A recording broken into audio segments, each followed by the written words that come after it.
Welcome to the Atlantic Current. Welcome to a very special episode where myself and Vincent are actually recording in person together, not transatlantic. So how are you, Vincent? How is everything in Ireland and your trip to Ireland going so far? Wonderful as always. I think this is number 6 or number 7. I've said that a couple times. The stereotype of Ireland and America is almost uniformly positive, and every time we come back, the guys kind of live up to the stereotype. So too much heat. I made very clear before I came, I wanted 52 and rainy. That's not happening? No, it's not. But other than that, yeah, but some good pints, some great food, some fun times. So yeah, it's really been, as always, a wonderful trip. Are you staying at the moment? We're in a little town in County Wicklow, up in the hills. We've kind of always liked that, a little bit off the beaten path. And You know parts of Ireland better than some Irish politicians, I suspect, at this stage. It's curious that you're over here while, you know, the 4th of July is about to kick off. Are you an unpatriotic American? Yeah, it does seem like we're kind of hiding from the 250th. To be honest, it was just kind of more of a practical decision.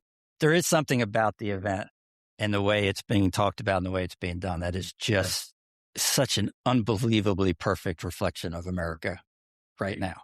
The fact that we literally are fighting ourselves viciously, nastily over celebrating our birthday. It's like a 25th anniversary for just a badly dysfunctional married couple. Part of them are trying to celebrate, but you just know it's going to be a miserable party. There's going to be tears and screaming. And so we didn't intend to miss it, but I can tell you, looking back across the ocean, we don't feel like we're missing out. You kind of remind me of people getting out of Northern Ireland around the 12th of July.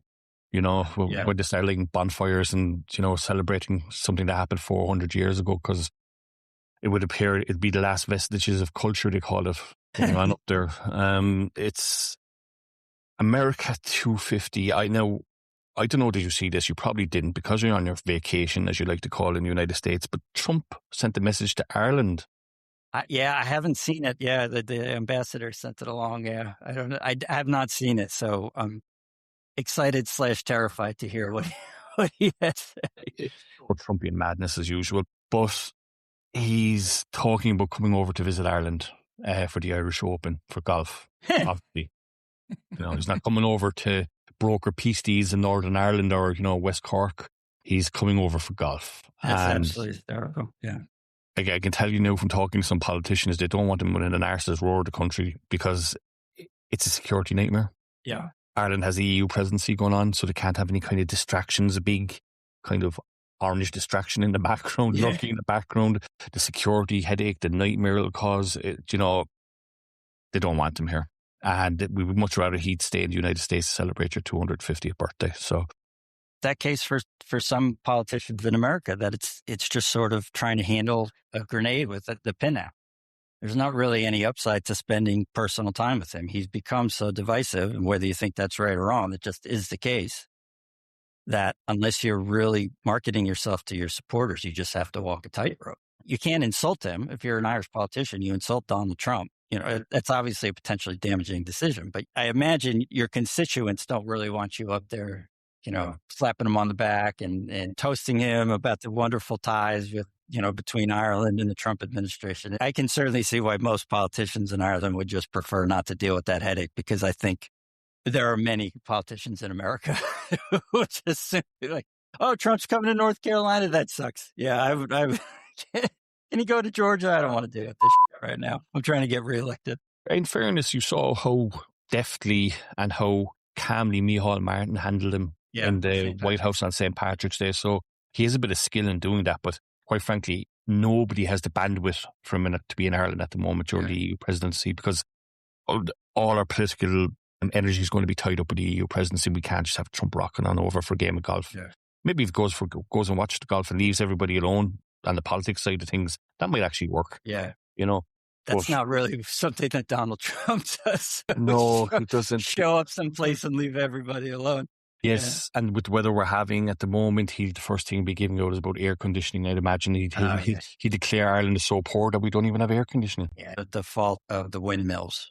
Yes, the windmills. He'll say that you don't have air conditioning because you have windmills, and windmills don't work and kill birds and cause cancer, as we discussed in our episode a couple of weeks ago. Actually, maybe kind of do now want to see him show up.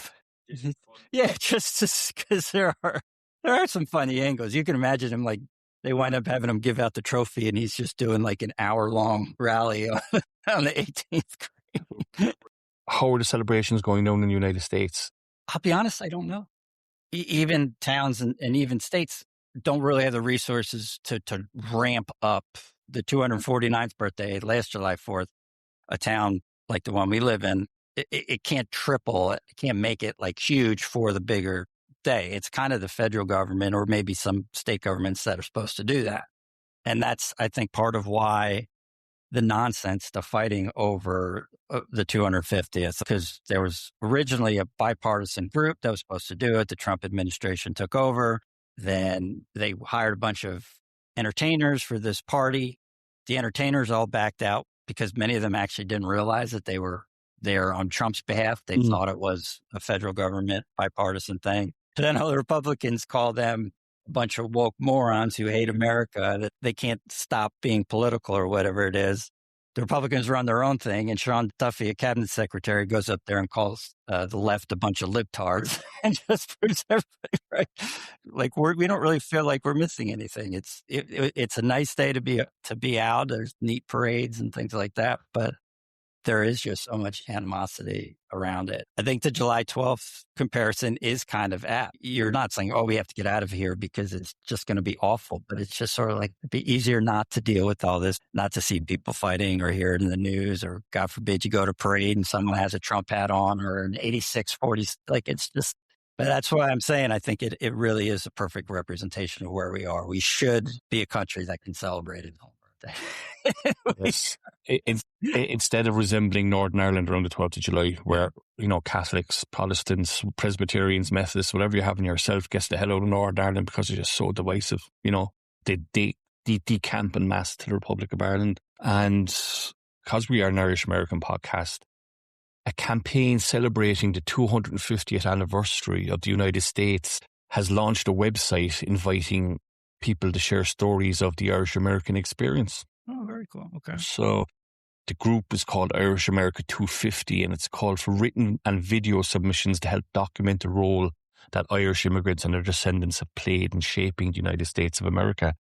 And seeing as there's 30 million people I think that's ancestry, is it?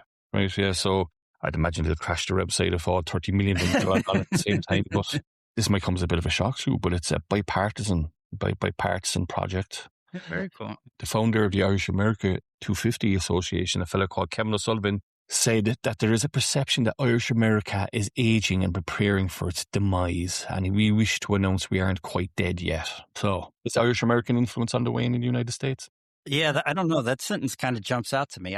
We've talked about before, part of the issue is that there just aren't as many pure Irish Americans. Other than a few remaining enclaves, maybe the North Bronx, parts of Boston, you don't have like the focused, I'm 100% Irish and everyone around me is 100% Irish. And I think that does sort of dilute, and I know that's a dangerous word. That sounds like a terrible word in the context of what we're saying, but I think it does, in all seriousness, it does it minimizes the force, I think, of Irish Americans as a whole. Who's the most prominent Irish American at the moment? The most prominent Irish American? Same politics or business. Yeah, I'm trying to think. Barack Obama? Yes, famously from County Offaly, yeah.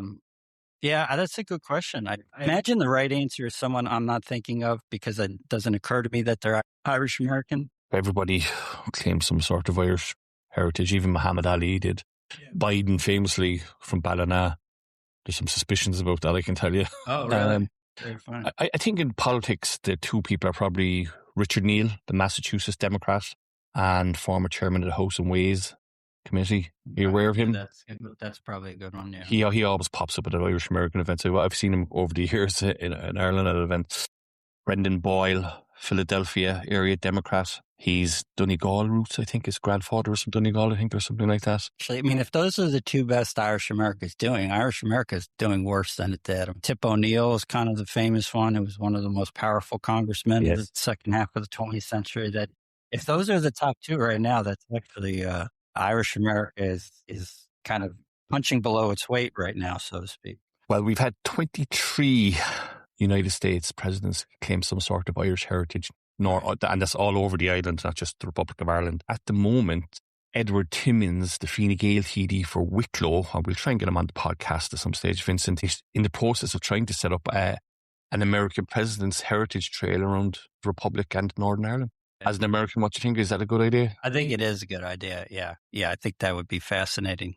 Now, we have 23 American presidents from, various different counties. And would you believe Cork doesn't have any American, they can't lay claim to any American presidents, would you believe? That's to our internal shame. But it was... Yeah, but that's because nobody ever wants to leave Cork. This is true, but would you believe it was a Cork man that coined the phrase the United States of America? I did not know that. That's interesting. Yes, I heard that on another podcast, would you believe? We are struggling to celebrate our birthday, but one question I've always had about Ireland, and I could be wrong, that I'm just missing it, but it seems like Ireland doesn't actually celebrate a birthday or a specific Independence Day. Is that true, or am I missing something? No, you're on the ball there, as we say in Cork. And I think the reason why is because it took us 800 years to get rid of the British out of the 26 counties anyway, at least.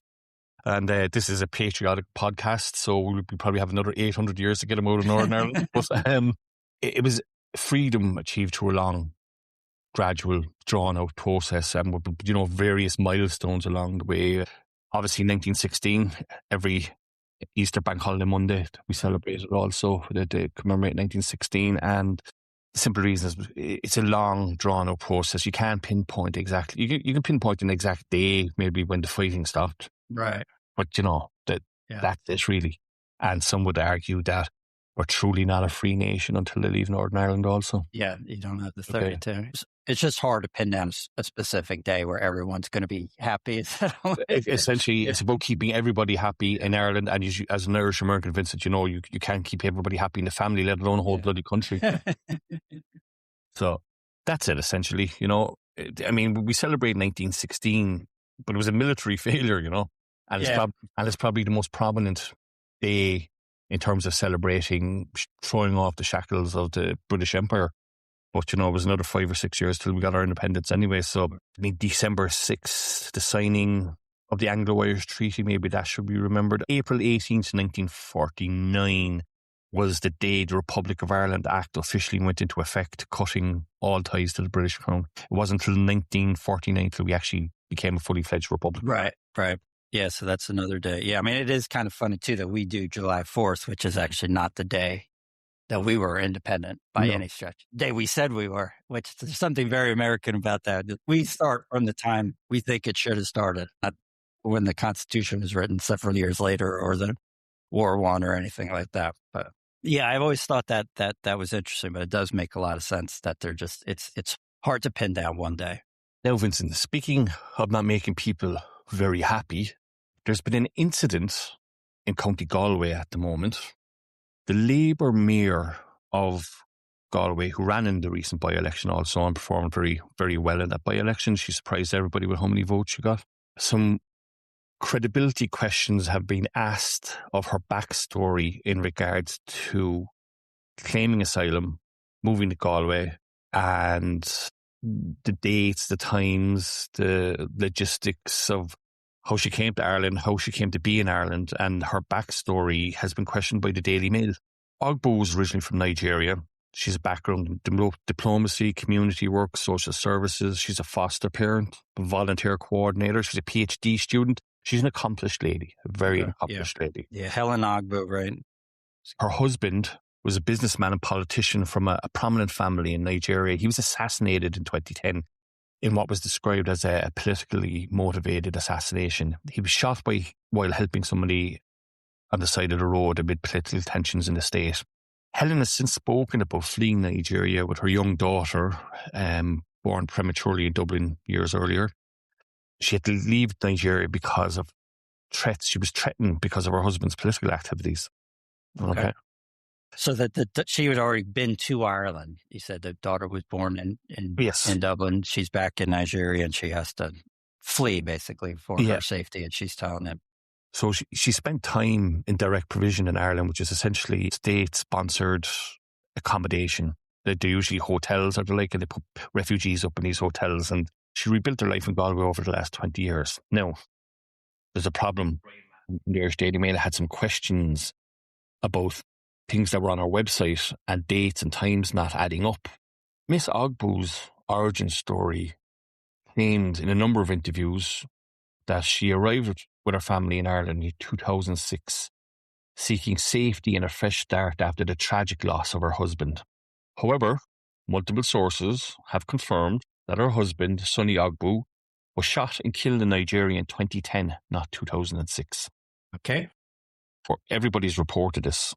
She's the mayor of Galway City? Galway City, yes. And it's kicked off because on the Labour Party website, and the Labour Party leader herself told party members that their newly elected mayor came to Ireland in 2005. Okay. So did she come in 2005? Did she come in 2006? Okay. When was her husband actually murdered? Right. Which was absolutely terrible, of course. But the problem here is that she's given a lot of conflicting dates. The Labour Party have given a lot of conflicting dates on their websites. And when Brian Mahon from the Daily Mail questioned them, journalist is going to be a journalist. Of course, yeah. Okay. Even one from the Daily Mail. Even one from the Daily Mail, that you might say, yes. I'm sure he'd find that funny himself if he's listening. But a journalist was being a journalist and they came out and attacked him. Yeah. Okay. And I don't think he was being particularly bad or nasty. In fact, he wasn't. He was a journalist. And, if you're going to give the journalist a story, he's going to bite the hand off you. So there's two things going on here. The Labour Party were obviously telling stories that weren't true. Helen Ogboo is going to have to come out and make a very, very detailed statement about her timeline of events, whether she likes it or not. She's going to have to do this because this is the politics of the situation now. Yeah. And not only that, I was personally aware of the discrepancies in Helen's timeline coming up in the run-up to the by-election. And I thought about writing about it because a journalist from another newspaper made a throwaway remark at me about Helen Ogboo's timeline. I thought that was interesting. I was thinking about going there, but I didn't go there, and I was kind of distracted by other stuff going on in the by-election. And, nobody kind of wants that grief. But other journalists were aware of Helen Ogboo's timeline story before Brian Mahon published the story in the Daily Mail. And I know this for a fact because a journalist told me. Right. Because the journalist said, I'm surprised you didn't write about that in the Irish Politics newsletter. Brian Mahon was taking a lot of grief, taking a lot of slack for reporting something that was actually well known for months. And he spotted the story himself and he went for it, Why do you think the other journalists didn't? Well, the elephant's in the room here now. What if, for instance, I'm looking across the table here at you and there's an elephant standing at the front door looking at us. Understood. Yeah. Because people don't want to be accused of being racist. Yeah, that's fair. Okay. And look, that's fine. And there's a political quote saying is, well, why is the liar lying to me this time? And Helen Ogboo's story is not lining up. Yeah. The assassination of her husband is terrible, of course. This is terrible, terrible. Nobody should be made to flee the country. But this question have to be answered now, and the Labour Party are going to have to answer the questions. Helen Ogboo is actually the first black mayor of Ireland. Right. And I think it's a big deal. If you're a journalist pushing that story, you certainly have to be aware that you and your outlet can wind up looking pretty bad if you're going after someone who's done something historic. If you didn't report it correctly, yes. And now, in fairness, and here's the thing, when Brian Mann questioned the Labour Party, they pulled everything from their website. They pulled anything in relation to Helen Ogboo and her origin story to come to Ireland. They pulled everything, taken everything down, and they claimed it was a typo. Okay, they claimed the error on their website was a typo. Which was the typo, when she arrived? The typo was, they said the typo was when she arrived. Oh, so she actually arrived in 2011 or something? She arrived in 2005 or 2006, but her husband was murdered in 2010. Right. And she told people she had to flee Nigeria because her husband was murdered. But she arrived 5 years before he was dead. The politics of this now is Labour going to look very bad. I don't think Labour come out as looking good whatsoever, even if, they do the proper firefighting on it and all that jazz. No, they're in trouble. They're in trouble here. And Helen Ogboo is going to be in serious trouble. She's not answering calls. She's not answering texts. They're batting down the hatches here, and Ireland's first black mayor is in serious bother. She has to be Labour's most prominent politician in the country, or near the top, right? Well, I mean, because she's a person of colour, yes, she's and she's been subject to terrible, vile, racist abuse. I'm not exaggerating that. She's been called very awful things that make you be ashamed to be Irish. See what some people are saying to her, Yeah, even I've seen a couple things online. Unfortunately, I'm not at all surprised to hear you say that. And equally, unfortunately, that's not unique to Ireland by any means. Point out for our American listeners as well, she's not elected mayor. She's selected with a group of politicians will, have a vote and say who gets to become mayor. Right. So I don't think this is going away anytime soon because, again, my favourite bugbear, social media is not going to let it go away. Social media just won't let it go away. So I just tallied up a quick view. The posts concerning Helen Ogbu have been viewed 2.75 million times now on X. Galway has a population of 100,000 people.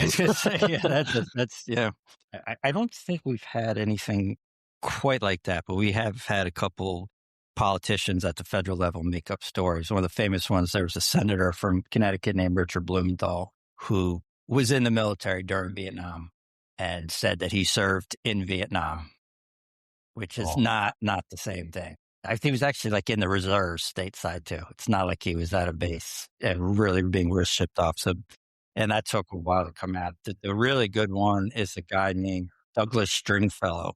And this is back in the 50s. But he was from Utah, was elected to the House of Representatives, and he made up an entire story that he was in World War II and had been captured and all these things. Are easy provable by any journalist. I would think, yeah. I don't know. Like, I mean, imagine in World War II, the paperwork really was incredible on the American side, but I'm sure you could say, paperwork got lost or burned or destroyed or whatever. I don't remember exactly how he got out. The other fun one is George Santos, the more recent one. Yeah. The more recent one, yes. Yeah. Who I'll actually look up because it's actually hard to keep count of all the lies that he added. He said his mother was in the World Trade Center on 9/11. She wasn't even in the country. Claimed that he worked at Goldman Sachs. That wasn't true. He said he'd been a star volleyball player in college. Not true. There's a terrible story about him fleecing people over like GoFundMe posts for supposedly sick puppies. And yeah, he was so bad, he went to jail. And you'll be stunned to know that Donald Trump pardoned him.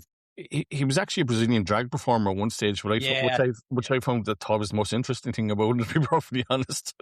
The comparison to Ogbu, I think, is there were some intimations after that story came out that the reason he was able to get through the election without people really pulling the strings is kind of the same thing you're saying. That journalists were a little hesitant to go after a gay Republican with the sob story background, worrying that if the story was not dead on or if they missed the story at all, it would look like they were going after somebody who is disadvantaged and who had been through all these terrible things. So the first thing people asked when all this stuff came out is, how on earth did this guy get elected? How did the Democrats not find all this dirt? How did no one know any of this happened until it just came out in an absolute explosion?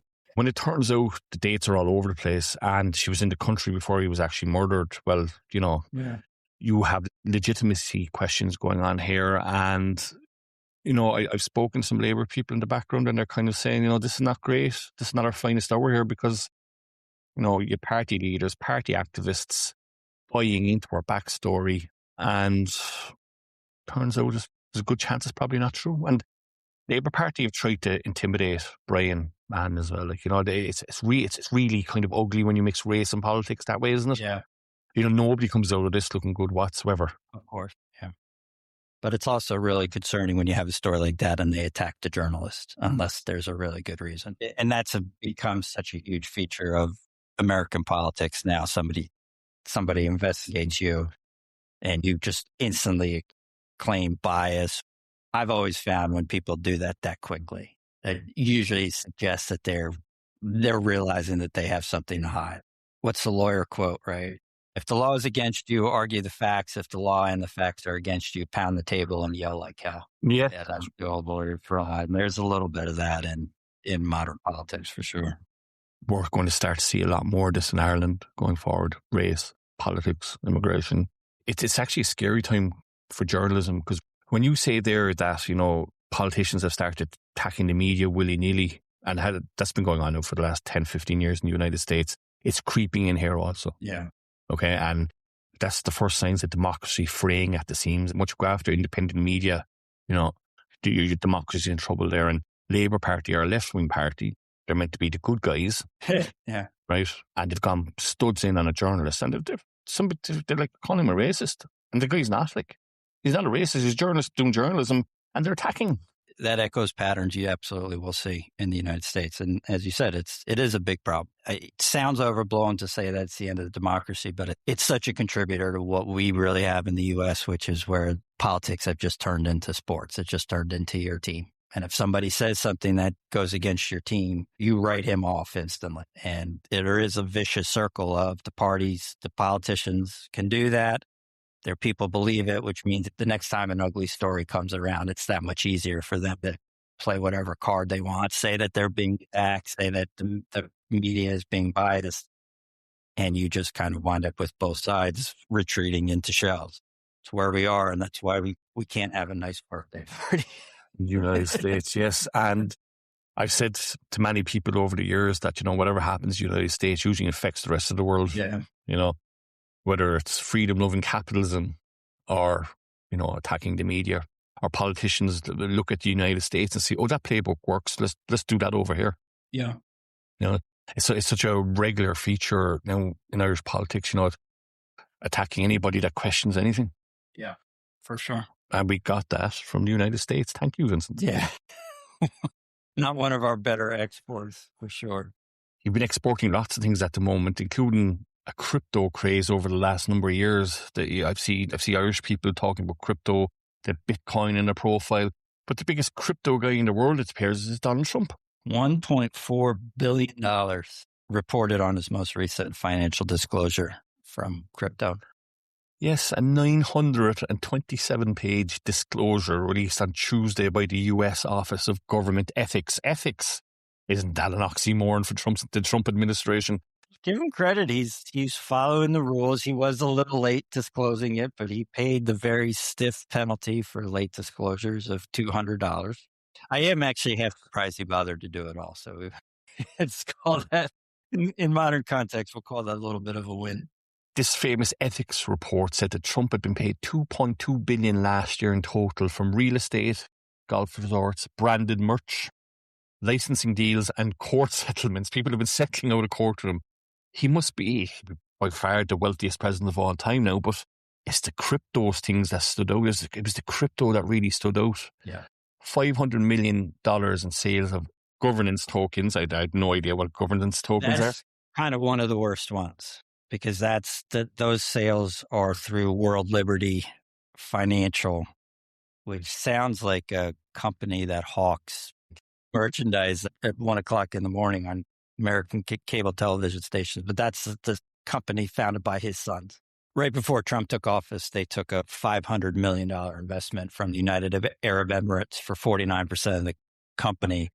And then mysteriously, a couple of weeks after the inauguration, the UAE, against the advice of many people in the administration, was granted a pretty sensitive national security license to get chips for artificial intelligence servers. So that one's a rough one. Yeah. The worst one, though, is over $600 million from the Trump meme coin. Like a rug pull, as they say in crypto world, was it? They say it was a rug pull.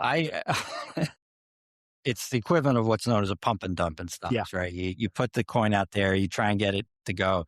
The creator of the coin has most of the supply, so then they flood the market. They sell as much as they can, as fast as they can. That's called a rug pull, right? The existing investors have the rug pulled out from underneath them. I don't know how you can look at a Trump meme coin and kind of play the victim. If it's just a Donald Trump meme coin, how did you think this was going to play? Right? I mean, lost in value since it was started. It's actually less than you would think. It's what, like 80%, I think? 90%. Now it's 90? Okay. €1.50 there I'm looking at, so it's at $1.60. Yeah, it's lost 90% of its value. Right. Yeah. Which is incredible. How, like you said, how do people not realize this is going to happen? I think the people who say they didn't realize it was going to happen, in a lot of cases, they just don't want to admit it. They want to play the victim, because what those things are is basically, they're just created trading vehicles. I think people want to buy them because they think that they'll be smart enough to sell at the peak or to ride the momentum, or they're buying because everyone else is buying and they'll be smart enough to get out and make money, and all the quote unquote suckers will lose. But a lot of the people who are suckers believe that they were going to be on the other side of the trade, and didn't turn out that way. Seems Trump was the only person to make money out of crypto. The whole world is losing money after investing in crypto. I think very famously, the Bitcoin guy, Saylor, is it Michael Saylor? Yeah. The first public company CEO to really push Bitcoin and push his whole company into Bitcoin. Yeah, they're in a spot of bother at the moment with crypto. Bitcoin keeps dropping, That was one of the most bizarre financial things of the century. If you're not familiar, Saylor had, and still does, had a software company. It really had not grown up for like 20 years. Was it worth a couple $100 million? He somehow got into Bitcoin, started having this publicly traded company buy Bitcoin, and people started buying the stock, a valuation that was like twice the amount of Bitcoin they had. Because after like a year, no one even cared about the software business. It's still there, but it's just, this company is basically just a pot of Bitcoin, and people were paying 2 times the Bitcoin for this pot. And no one could really figure out why. And they started doing all these financial things and selling these weird kinds of instruments and bonds and all these sorts of things to buy more and more Bitcoin and issue more and more stock. And some of his supporters and some people had a lot of money in the stock literally said that they had found a perpetual money machine. And this is not financial advice, but it is financial advice. I'll take the legal risk on this one. If someone tells you they have a perpetual money machine, please don't listen, don't buy it. But what's happening is basically a lot of the instruments that they create are starting to unravel, because they were all based on the idea that Bitcoin would keep going up. And more importantly, that investors would keep paying a multiple of their Bitcoin for the stock. As that compresses, everything falls apart. But there's an unbelievable graphic in Bloomberg that showed that Trump last year actually made more money than all the crypto companies together. More than Coinbase.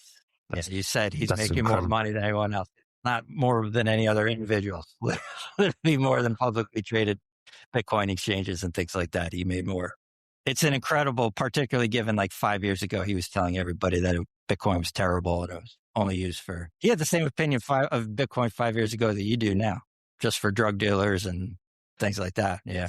I noticed all those guys with Bitcoin in their profile on social media have removed it. It reminds me of that famous story about the shoe shine boy talking to JP Morgan, and he's polishing his shoes and he's talking about stocks, and he thought, well, the shoe shine boy is talking about stocks, it's time to get the hell out of it. Yeah, because there's nobody left. There's literally no one left to buy them. Yeah, there's always a word I like from American lexicon that we never quite imported into Ireland, but a sucker. Yeah. And things with these crypto guys is that you always need another sucker, don't you? Yeah. I mean, I know we have listeners who are into crypto. I have people close to me who are into crypto. I had never gotten it. I do think we are kind of at a point where the industry just has to do something. I mean, it's been 15 years since Bitcoin was developed. It was 10 years ago where they were talking about the blockchain solving all these problems and tokenization of stocks and on and on and on, and how it was going to be revolutionary. The counter argument has always been like, what have you guys done? Like if this technology, if this underlying idea of cryptocurrency and the blockchain is so revolutionary, what problems have you solved? And the argument is like, well, we're working this, look at this company. They're working on this. Look at this coin. It's allowing this. Oh, cross-border transactions are going to get better. The industry still doesn't have anything that they can point to that's really neat. That's really revolutionary. I think the industry is running out of time to just keep saying, oh, we're working on it. At some point, someone's got to get something done. There's been hundreds of billions of dollars probably put into the industry at this point in various ways. Maybe even the trades. About cryptocurrency itself, like there's nearly 9,000 active cryptocurrencies. Oh yeah, I'm sure. I didn't realize there was that many. I didn't know it was that many, to be perfectly honest. Nearly 8,900 crypto coins. How's anybody making money there in terms of investing in that? There's just too much out there. It's like podcasts. Yes, there's a podcast bubble and there's a crypto bubble. There may be more than 9,000.